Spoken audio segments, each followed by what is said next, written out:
Hello and welcome to the Hypertrophy Odyssey, chapter 361. It is the second day of the week, aka the special beam cannon workout. I am feeling pretty good.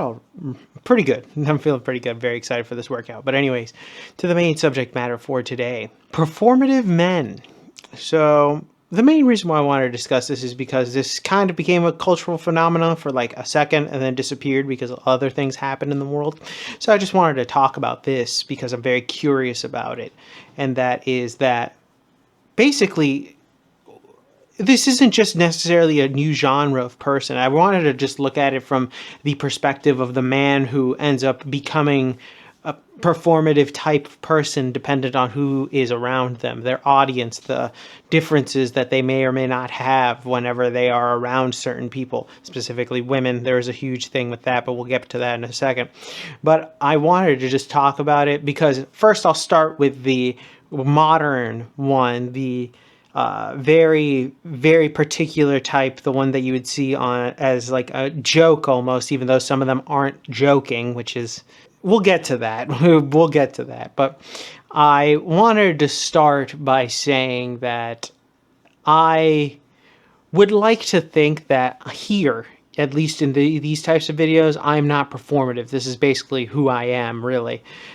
Just me being able to be unfiltered, if that makes any sense. Like when I'm in person, I'm very quiet. I'm just not really talkative. But at the same time, I can be, depending on who you are and if you ask the right questions.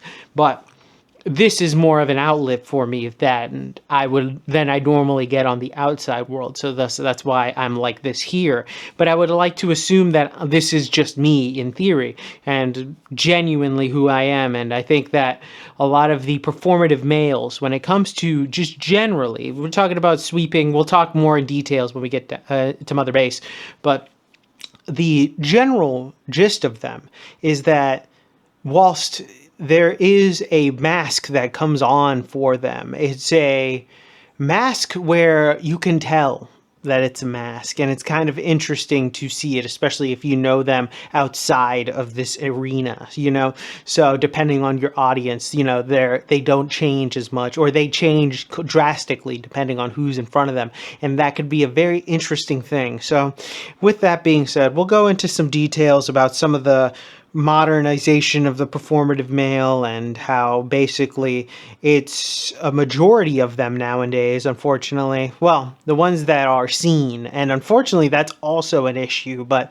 that's kind of something else. But we'll talk about that when we get to Mother Base. All right, so started this day off with RDLs, which are pretty good. But anyways, to the main subject matter for today, the performative male. So the main reason why I wanted to discuss this is because there are two different types that have come up, or just at least one that I've always seen, and one that is the more, I guess, culturally relevant performative male, which I will read the Urban Dictionary for. A performative male is one who reads books by women authors, drinks matcha, and carries a tote bag, bonus points if it's artsy, with a labubu pinned to it. Also wears baggy jeans. He likes to listen to indie artists such as Claro. The books he reads may include, but are not limited to, The Bell Jar, Intermezzo, and We Should All Be Feminists. His home or room likely has vinyl collections hung on the walls.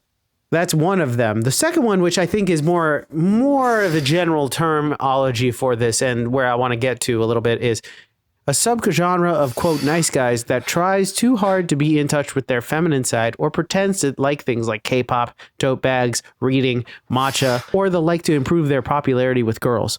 This often means ditching their true selves to put up a facade for their partner 24/7 and may lead to a strain in relationships when the partner learns that they are only acting in that manner to get some.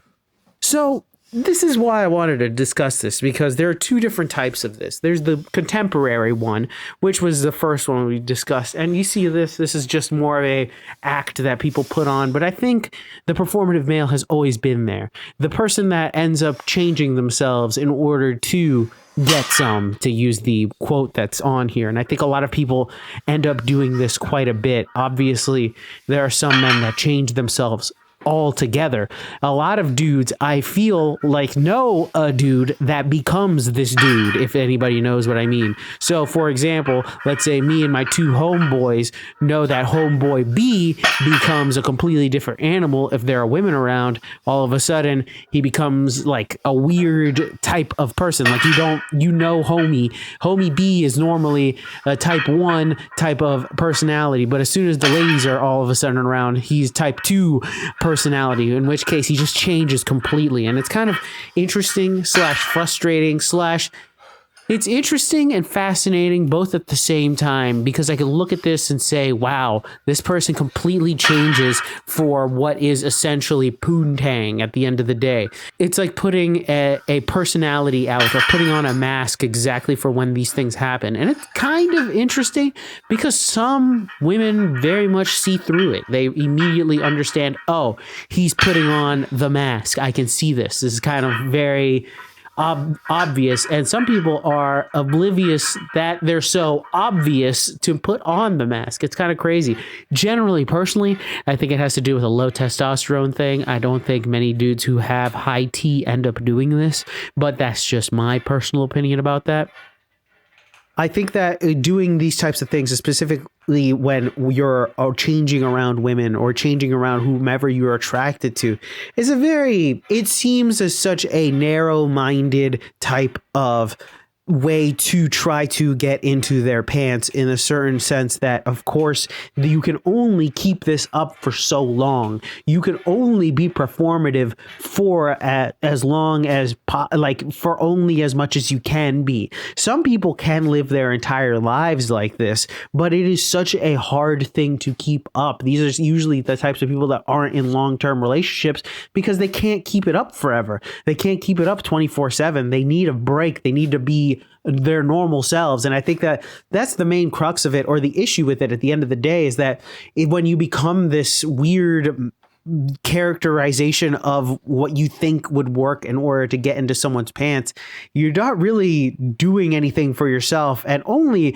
causing them to be into the fake you, which at the end of the day, a lot of them can see and sniff through immediately. So there's absolutely no point in trying to even do something like this. But it really does make me wonder where people learn this idea of trying to change themselves, and how can we nip that in the bud and make sure that people stop doing it, because it is, quite frankly, retarded. Also, I'll mention that one other episode, I will talk about how women are able to see past this, as it is a different subject matter in its own right. And we're back. Welcome to the workout debriefing. Exercises filmed, none. Exercises skipped. We have one. Squats. My right knee was not feeling it, so I was like, all right, fuck it, I'm not even going to try.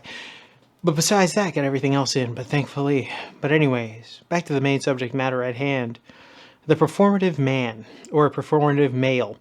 The main reason why I wanted to discuss this is because it has been something that obviously I've noticed, but it is something that's interesting because I think that a lot of people understand that the performative male is really just a skin in order to slither their way behind into other people's drawers, aka women's drawers, and it's very disgusting most of the time. I think a lot of people understand that innately, and that's why they just kind of are repelled by this person most of the time. Realistically, they are what is relatively known as a snake, and or surface level. There is no real person behind whatever they're doing. It is what is considered performative. They are an actor, and thus they are not real. And I think a lot of people understand that, and I just want to talk about it because it's a fascinating thing to do, specifically because some people do it unconsciously. They become the jester in front of the person that maybe they have desire for, or whatever whatever they think is the jester in this case. It is interesting to see it develop and or happen with people. And sometimes even I can fall for it occasionally depending on what's happening, but it isn't something that I actively try to do, because there are some people who actively do it. And I think that those people you really need to be careful about, because then again, what are they willing to twist and contort and bend in order to fit whatever they know that you're going to like, and something like that is very flawed in a sense, where you're like people pleasing, but to a certain extent, where it's people pleasing on steroids, where it's just like it's too much. You're trying too hard to be people pleasing, where it's off-putting almost. But it's a very interesting sect of man, really, because they come in all shapes and sizes. They don't have to necessarily be one shape or the other, but there are stereotypes in between there that do happen.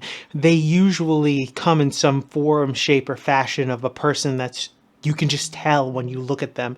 It's a very interesting perspective to have. Personally, I wouldn't ever do it. It's not my game. There are some people who can make it work, but it is very, very low. And realistically, you have to look amazing. That's the only real reason that you would even get away with it, because more likely than not, your looks are pulling you through. Not your character, because your character, no one actually knows it. So that's a little bit of a issue. But with that being said, though, tell me what you think in the comment section down below. I'd love to know your thoughts and opinions about this one. This one was a little bit different, but at the same time, something that I would talk about. Very interesting stuff. Please let me know your thoughts and opinions in the comment section down below. If you have a story of a performative man that you know or have seen in the world out there, please let me know please let me know the story in the comment section down below. Please like, comment, and subscribe. Please share this video with anybody who may or may not like it. I will be back on tomorrow with a new video. Thank you very much for watching. I really do appreciate it.